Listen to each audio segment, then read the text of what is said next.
২০২৬-এ রাজ্য বিধানসভার নির্বাচনে যে এমনটি হতে চলেছে সেই ফল ঘোষণার আগেই মর্নিং টাইমকে একথা বলেছিলেন রাষ্ট্রবিজ্ঞানী পুলক নারায়ণ ধর।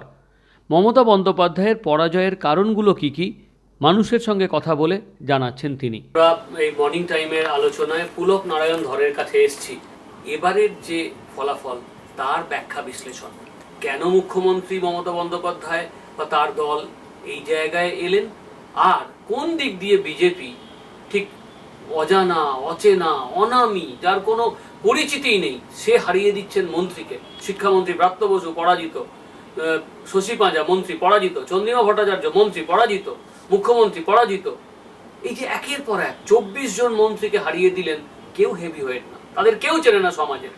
কেন, কিভাবে, এবং ফলাফল, এই ফলাফলের কারণ কি? এই যে অ্যাস্টাউন্ডিং ভিক্টরি, ল্যান্ডস্লাইড ভিক্টরি যাকে বলা যায় বলছেন অনেকে, তাই আমি আপনাকে আগে বলেছিলাম যে পশ্চিমবঙ্গের ভোটের প্যাটার্নটা অন্য রাজ্যের মতন হয় না। এখানে লোক ভেবে চিনতে, আচ্ছা এই লোকটা ভালো, একে একটা ভোট দিই, ও ভালো ওকে একটা দিই, ও খারাপ ওকে দেবো না, এত সূক্ষ্ম বিচার করে লোকেরা ভোট দেয় না। যখন তারা কাউকে পরাজিত করতে চায় তার পুরোটাই পরাজিত করে। এটাই পশ্চিমবঙ্গের ভোটের ট্রেন্ড, কয়েক দশক ধরে এটাই হয়েছে। সেটা 1977-এ হয়েছে, 2011-তে হয়েছে, 2021-এ আছে, চলতে চলতে এসেছে এবং এখনও হবে। এটা আমি বলেছিলাম ল্যান্ডস্লাইড ভিক্টরিটাই হয়। বুদ্ধদেব ভট্টাচার্য যখন হেরেছিলেন তার এক কুখ্যাত আমলার কাছেই তৃণমূলের হয়ে দাঁড়িয়েছিলেন, তখন মনীশ গুপ্তর কাছে। তখন কিন্তু বুদ্ধদেব ভট্টাচার্য হারবেন বলে বুদ্ধদেব ভট্টাচার্য ভাবেননি, বিমান বসুও ভাবেননি, তাদের বডি ল্যাঙ্গুয়েজ সেটাই ছিল। বুদ্ধদেব ভট্টাচার্য পরের দিকে বুঝতে পেরেছিলেন। সেটা আমি ওই সময় ইলেকশানে এগুলো কাভার করেছিলাম একটি কাগজের হয়ে এবং নিজের উৎসাহে। তখন দেখেছিলাম, তখন ওখানে সাধারণ মানুষদের ঘরে ঘরে গিয়ে আমি দেখেছি তারা বলছেন আমরা একটা ল্যাম্পপোস্টকেও ভোট দেবো কিন্তু বুদ্ধদেব ভট্টাচার্যকে মানে সিপিএমকে দেবো না। বুদ্ধদেব বলে বলেনি, সিপিএমকে দেবো না। তারা কিন্তু সিপিএমের অনুরাগী ব্যক্তিরা তারাই বলেছিলেন। এই জিনিসটা বুঝতে তার অনেক সময় লেগেছিল বুদ্ধদেব ভট্টাচার্যের। এখন এই ল্যান্ডস্লাইড ভিক্টরিটাই হয়, বুদ্ধদেবও ওইভাবে পরাজিত হয়েছিলেন। এইখানে যে ল্যান্ডস্লাইড ভিক্টরি বিজেপির হলো, ওরা এখনও পর্যন্ত 207টা সিটে আছে, হয়তো আরেকটা সিটও পেয়ে যেতে পারে। ফলতাটা 208 হবে হয়তো, আর 8 নাহলে 7ই ধরুন এখন আছে। 293টার মধ্যে 93-র মধ্যে 293-র মধ্যে 207-এ তারা দাঁড়িয়ে আছে এখন। এখন এই যে ল্যান্ডস্লাইডটা হলো, এটা হয়তো অনেকে অতটা আশা করেননি যে 190, 95, 96 পর্যন্ত ভাবে, সাহস পায়নি ভাবতে এত হতে পারে। তা আপনাকে আমি বলেছিলাম যে 200 সংখ্যা দিয়ে বোঝায়নি, বলছিলাম ল্যান্ডস্লাইড ভিক্টরি হবে। আচ্ছা, তো যাই হোক, সে অতীতের কথাটা। এই যে এটা হলো তার কারণটা কি, এটা তো আপনি জানতে চাইছেন। আমি আগেও বলেছিলাম, এখনও বলছি, গরু পাচার, বালি পাচার, অমুক পাচার, করাপশান, কোটি কোটি টাকা অভিষেকের এই সমস্ত টাকা পয়সা নিয়ে করা ইত্যাদি, শিক্ষাক্ষেত্রে এতগুলো লোকের জেল হয়ে যাওয়াটা, এটা কিন্তু ইমিডিয়েট এফেক্ট ইলেকশনটাতে পড়েনি। এই এফেক্টটা মানুষ নিয়ে নিয়েছে। অর্থাৎ মমতা এবং তৃণমূলের যে ইমেজটা, সেটা কিন্তু ওইভাবে চার্নিশ হতে হতে, মানে কালিমালিপ্ত হতে হতে হতে হতে এসেছে। সেটা লোকে নিয়েই নিয়েছে। নতুন করে কোনো বক্তৃতায় বা লেখায় কাউকে বোঝাতে হয়নি তৃণমূল করাপ্ট লোক, তৃণমূল করাপ্ট দল, তাকে ভোট দেবেন না, অমুকে করাপশন করেছে তাকে ভোট দেবেন, এটা বোঝাতে হয়নি। ওটা লোকেরা নিজেরাই জেনে নিয়েছে, লোকেরা ভোলেনি। বলা হয় যে পাবলিক মেমোরির শর্ট, এই ক্ষেত্রে শর্ট ছিল না। নতুন জিনিস আরও কী কী যুক্ত হয়েছে সঙ্গে, ওই মমতা বন্দ্যোপাধ্যায়ের ওই হটি এবং আনকুথ বিহেভিয়ার, পশ্চার, ফিজিক্যাল, বডিলি, ওই এটা মানুষকে খুব ক্ষুব্ধ করেছে, অপমানিত করেছে। সে যখন প্রধানমন্ত্রীকে ওরকম কুৎসিত ভাষা বলছে, বাঙালি নিতে পারছে না, এদিকে বাঙালি অস্মিতার কথা বলছে, কালচারের কথা বলছে, আর ওদিকে এরকম কথা বলছে। বাঙালি তো এরকম গালাগালি দেয়নি কাউকে কখনো। সিপিএম এক সময় করেছিল, সিপিআই করেছিল, কানাউ তুল্য, চোরা প্রফুল্ল সেন, অমুক তমুক, এরকম নানা রকম লিবেল তারা করেছিল, দিয়েছিল। হ্যাঁ, এরকম মিথ্যে কথা। সিপিএম কিন্তু এই কুৎসাগুলো করতো, কিন্তু নানা কারণে সেগুলো লোকেরাও গ্রহণ করেছিল। হ্যাঁ, হয়তো এবারে মানুষকে সেগুলো বোঝাতে হয়নি, মানুষ নিজে নিজে নিয়ে নিয়েছে, ঘটনাগুলি মানুষকে বুঝিয়ে দিয়েছে।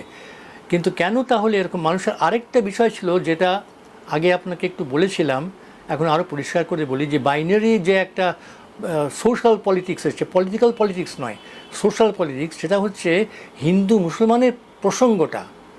হিন্দু মুসলমানের প্রসঙ্গটা কীভাবে এলো? বিজেপি হিন্দুত্বের কথা বলে চারিদিকে বলা হচ্ছে।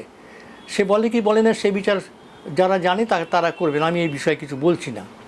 আমি বলছি প্রকৃতপক্ষে কিন্তু হিন্দু জনগণ, মানুষ, তারা কিন্তু হিন্দু হিসাবে, হিন্দুত্ব প্রসঙ্গে নয়, এথনিসিটির পয়েন্ট অফ ভিউ থেকে তারা খুব ভয় পেয়েছে যে তাদের চারিদিকে জেহাদিরা যেভাবে এসে ঘিরে ধরেছে, মানে আমি জেহাদি বলছি, এরা মুসলমান বলে, যেভাবে ঘিরে ধরেছে, এরা গ্রামে গঞ্জে দেখছে যে এরা উঠে যাচ্ছে কিভাবে তারা পুজো করা বন্ধ করে দিতে চাইছে।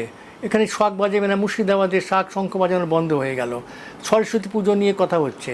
এরা একে একে গ্রামের দিকগুলো থেকে কিন্তু ভীতিপ্রদ হয়ে উঠছে গরিব মানুষের কাছে।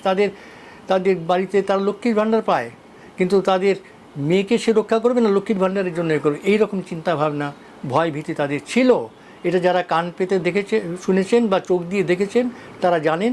আমি এটা খবরাখবর নিচ্ছি, গ্রামেগঞ্জে খবরাখবর আমি নিয়েছি, আমি তার ভিত্তিতেই বলছি।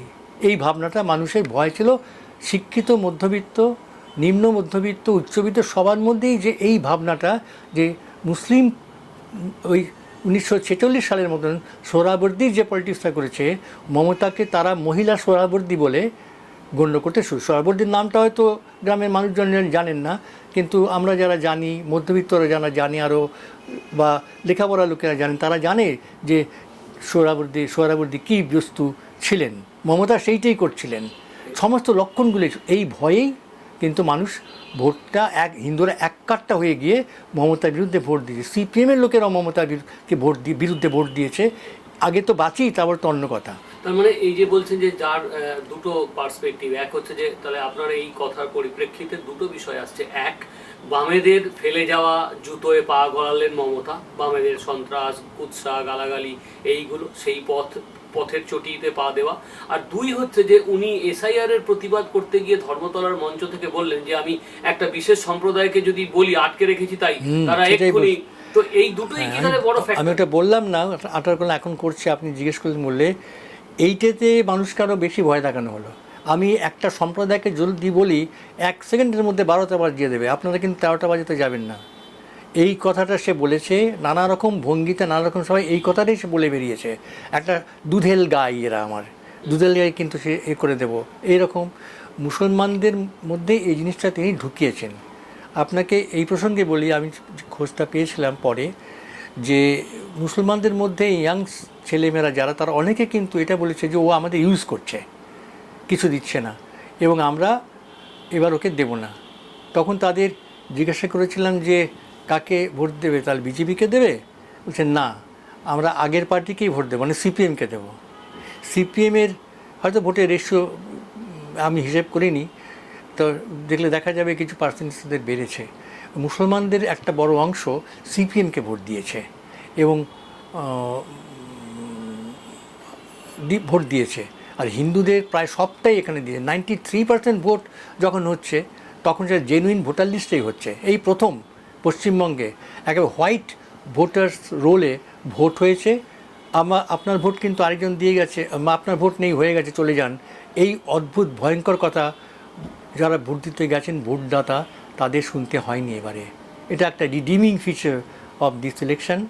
এবং ব্লাডলেস কুডেটা যদি বলেন, মানুষ সেটা সাইলেন্ট রেভলিউশন করে দেখিয়ে দিয়েছে।